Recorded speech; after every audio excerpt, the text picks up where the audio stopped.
Bateauscopie, Bateauscopie Nicolas Venance, Bateauscopie, une émission d'Actunautique. Bonjour et bienvenue à vous les Actunautes en direct depuis les quais de la Seine au pied de la Tour Eiffel, s'il vous plaît, pour une émission de bateauscopie un peu particulière puisqu'aujourd'hui je vous propose d'être les tout premiers parmi les seuls à monter à bord de Walrus. C'est le tout dernier navire de Sea Shepherd France, en l'occurrence un magnifique Targa 46. Voilà. Et pour cette visite, cette découverte, rencontrons son capitaine Thomas Lecause. Bonjour Thomas. Bonjour Nicolas. Il a fière allure, ce Targa 46. Il est magnifique. Il est magnifique. Hein. Aujourd'hui, tu vas nous le faire découvrir. Avec plaisir. Voilà, tu es un des deux capitaines de ce navire qui en fait rejoint la flotte de Sea Shepherd France. Elle est composée jusqu'à présent de quoi cette flotte de Sea Shepherd France? Alors jusqu'à présent, Sea Shepherd France, c'était un semi-rigide, un Sealinger de 7,65 m, le Clémentine. Pas mal, une belle bête. Très beau semi-rigide. Ouais. Et deux coques alu qui avaient été achetés il y a quelques années. Ouais. Voilà, c'était la flotte Sea Shepherd jusqu'à l'arrivée du Walrus. Waouh, on va découvrir ce navire. Pourquoi avoir décidé d'investir dans un tel type de navire déjà d'un point de vue global? Alors en fait, forcément quand on a juste des semi-rigides ou des coques open alu, on est assez limité en termes de ce qu'on peut faire avec, tout simplement. En termes de distance, d'autonomie, aussi les conditions de mer forcément nous limitent dans les actions. Donc l'idée c'était de passer vraiment à la taille au-dessus pour pouvoir faciliter les campagnes et développer aussi de nouvelles campagnes. Donc en fait, ça fait plusieurs années, ça fait 3-4 ans qu'on travaille sur ce projet d'acheter un nouveau bateau.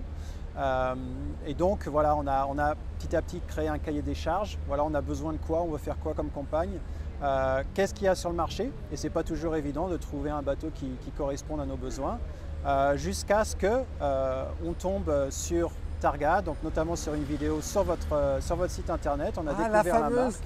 Vidéo du Targa bateau presse de la Normandie Channel Ray, c'est ça hein? Exactement. Ah ouais. Et donc et on s'est renseigné donc sur la marque et c'est vrai que ce sont des modèles de bateaux, les Targa, qui sont assez spécifiques et ça collait tout à fait en fait à nos besoins. Ils les appellent les 4x4 de la mer. Et effectivement, on a pu le tester et ce sont des bateaux qui sont marins et qui fonctionnent très bien. Et alors comment s'est passée la rencontre avec Snip Yachting pour imaginer le bateau?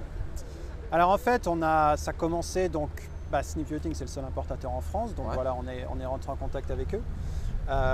Et puis à partir de là, on a vu ce qui était faisable en termes de personnalisation, parce que forcément on a des besoins particuliers et la bonne chose c'est que Targa, le chantier qui les fabrique, ils aiment bien faire du sur-mesure. Ça les intéresse pas spécialement de faire que de la série. Semi-custom.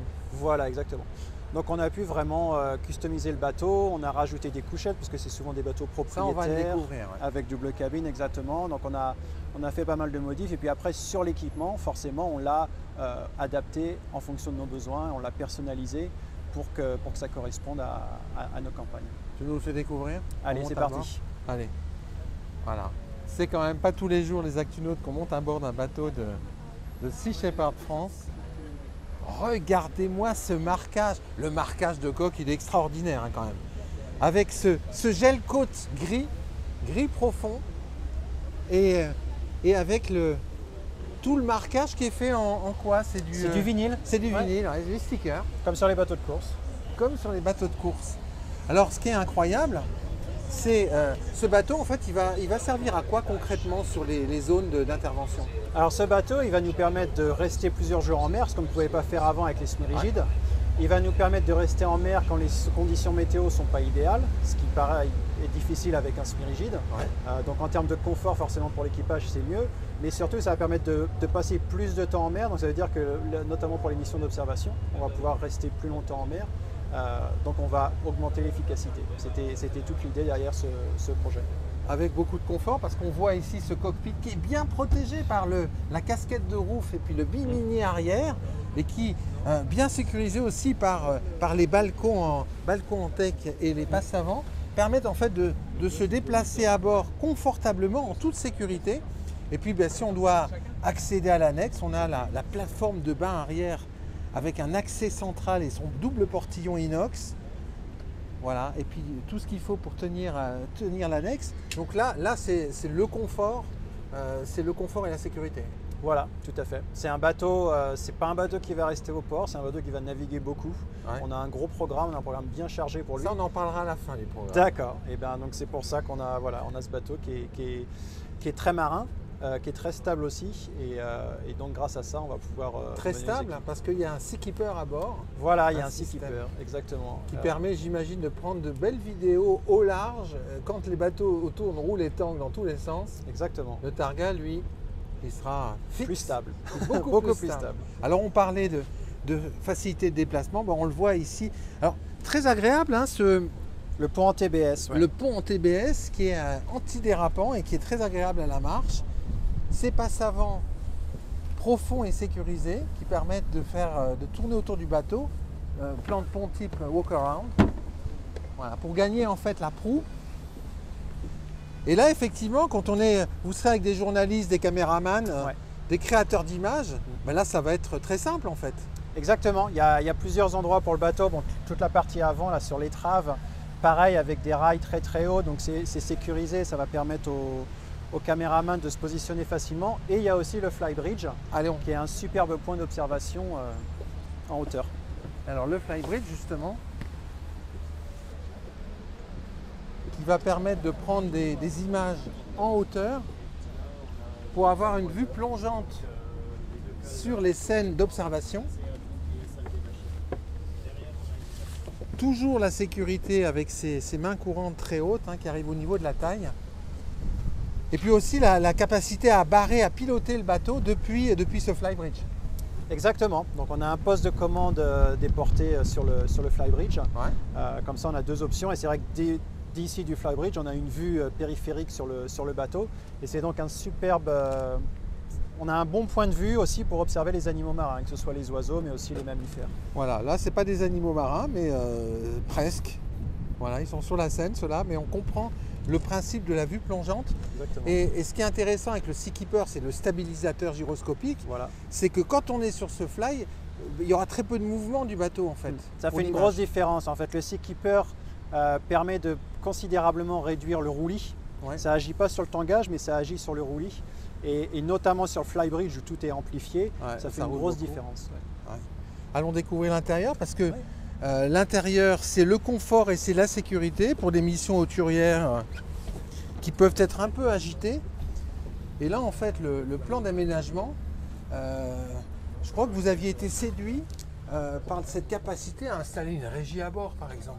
Voilà, donc par exemple aujourd'hui on voit que c'est un petit peu complet là-dedans parce qu'on avait installé la régie pour faire le live de la conférence de presse. D'accord. Donc c'est pour ça qu'il y a du matos un peu partout. Mais voilà, donc on a une cabine très très grande et surtout entièrement vitrée. Donc ça veut dire qu'on peut on voit très bien ce qui se passe. Voilà, on voit très bien ce qui se passe dehors. Et en plus après, donc on a les cabines et les couchettes qui permettent de loger tout l'équipage. Oui, alors vous avez choisi de maximiser en fait le nombre de couchages à bord. Hein. Voilà, donc c'est un bateau traditionnellement qui vient avec deux cabines doubles et puis il y a deux petites couchettes cercueil. Ouais. Nous on a modifié ça, donc on a mis deux lits simples à l'arrière, on a Ouais. gardé la couchette qui est sous le pont principal. Ouais. Et puis dans la cabine avant, on verra tout à l'heure, mais on a aussi modifié pour augmenter le couchage. Pour augmenter le couchage. Combien de personnes partiront en mission à bord de ce Targa 46, Thomas? Alors je pense que ça dépendra beaucoup des missions, mais l'idée c'est d'être entre 6 et 8 quoi, en fonction des missions. 6 et 8 personnes à bord. Ouais, à 8 je pense que ça va être très serré, donc Ouais. je pense que ce sera rare, Si- mais six, l'idée que ce c'est sera 6, ce sera déjà bien. Alors parlons maintenant performance, parce Ouais. que ce bateau, c'est un Targa, c'est un 4x4 de la mer, c'est un bateau qui peut aller vite Oui. sur le spot. C'est ça. Alors justement, tes premières impressions après avoir piloté ce navire? Alors moi, la première impression que j'ai eue en le pilotant, c'était de piloter un gros semi-rigide. Ah oui, quand même. En termes de Ah, réaction et de C'est un manœuvrabilité, gros semi-rigide. oui, mais en termes de réaction et de manœuvrabilité, Ouais. j'avais un peu les mêmes sensations, en plus lourd, en plus long, Ouais. mais voilà, avec les deux moteurs, et bon, et en plus on a le propulseur d'étrave, mais avec les deux moteurs, on sentait vraiment des réactions similaires à un gros semi-rigide, très manœuvrable, très facile à manœuvrer, et avec la vitesse aussi. Alors c'est pareil, ça part pas aussi vite qu'un semi-rigide avec des moteurs essence, mais voilà, on atteint quand même des vitesses très Alors rapides. justement, c'est quoi les vitesses pour aller en intervention, on va dire? Alors celui-là, on est équipé, donc on a deux Volvo des D6 440 chevaux. Ouais, avec les nouvelles embasses DPI, je crois. Avec les DPI, c'est ça, ouais. Et donc en vitesse max, on est entre 35 et 40 nœuds. Ça varie beaucoup en fonction des conditions météo. 35 et 40 nœuds. Ouais. Waouh. Ah bah, Bon, ça veut c'est dire la que vitesse max, sur le c'est spot, pas la vitesse la plus économique. Oui, bah, ça c'est sûr. Mais sur le spot d'intervention, vous pouvez y aller rapidement. Très rapidement. Ou Exactement. repartir rapidement. C'est ça. Et Ah surtout, on a la vitesse et la manœuvrabilité parce que, comme on l'a vu dans d'autres campagnes, quelquefois, on a des bateaux de pêche qui essayent de venir se frotter ou de nous impressionner. Donc, c'est important qu'on ait vitesse et manœuvrabilité pour se dégager.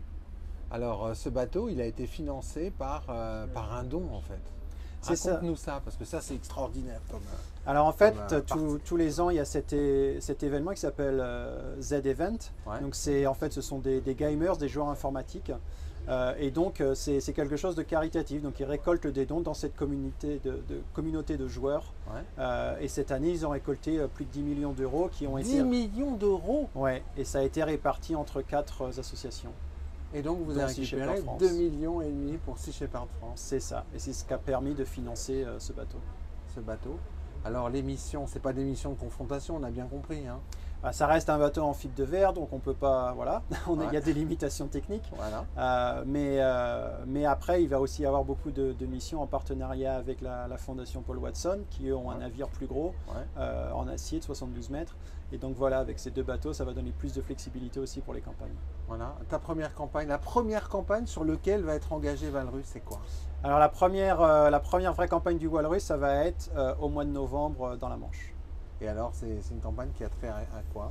Et alors ça va être sur les chalutiers usines, sur les gros chalutiers qui viennent pêcher dans la Manche là tous les hivers. Ah oui, on a certains noms qui ressortent toujours, C'est ça. qui changent d'immatriculation au gré des Le campagnes, pavillon. mais qui sont toujours les mêmes en fait. Exactement. D'accord. On les connaît. On les connaît. Donc là, il va falloir les suivre pour voir la réalité de ce qui se passe en fait. On va montrer ce qui se passe, on l'a fait. Déjà, on l'a fait l'année dernière, il y a 2 ans, quand ils étaient dans le golfe de Gascogne. Et c'est un sujet auquel le public est très sensible. Il y a aussi beaucoup d'opposition des pêcheurs, forcément, et notamment des pêcheurs artisanaux. Donc voilà, on va continuer de mettre la pression sur ce sujet-là, parce que c'est des bateaux ils sont autorisés à pêcher ici, ils ont des quotas au niveau européen. Ouais. La France ne peut pas leur interdire de venir pêcher dans leurs eaux. Et pourtant, ça a un impact énorme sur la pêche locale. Ouais, parce qu'en fait, ce sont des navires qui organisent la disparition des espèces en fait. C'est ça, c'est qu'ils retirent des tonnes et des tonnes, des centaines de tonnes de poissons par jour. Donc après, le gros problème, c'est qu'on ne sait pas exactement l'impact que ça a sur les espèces alentours. Ils calculent les stocks sur une espèce, mais ils ne regardent pas les impacts que ça a sur les autres espèces. Ce n'est pas juste une pyramide, il y a des impacts entre les espèces, et ça, malheureusement, ce n'est pas mesuré par les scientifiques. C'est pas mesuré. Alors cette campagne en Manche, elle sera suivie d'une autre campagne dans le golfe de Gascogne? Après, voilà, on recommence avec les dauphins Les au mois de dauphins. février dans le golfe de Gascogne. Alors ça commence quand en Manche? Alors en Manche, ce sera mi-novembre, fin novembre. Ah, c'est rapide là. Voilà, ça va venir vite. Et alors pour le Valrus, tu es encore avec l'équipage et ton co-capitaine, vous êtes encore en formation, en prise en main du bateau? Alors la prise en main, elle est faite, je pense. Hein. Le bateau, on a déjà navigué avec, on a déjà fait une mini campagne d'observation en Manche, là vers Dunkerque. Donc on a eu l'occasion de bien le prendre en main. On a fait une dizaine de jours en mer pour bien découvrir le bateau. Donc ça, cette partie-là, on l'a bien. Mais après, forcément, il va falloir former les nouveaux équipiers qui viennent. Les nouveaux équipiers. Merci beaucoup Thomas pour cette visite privée. Voilà, et cette belle mission en fait qui est la vôtre. C'est ça. Voilà, à bord d'un beau navire, donc le Targa 46 Valrus de Sea Shepherd France. Voilà. Et puis je vais vous quitter avec cette vue depuis le poste de pilotage sur la Seine au pied de la Tour Eiffel. À très bientôt sur Bateauscopie.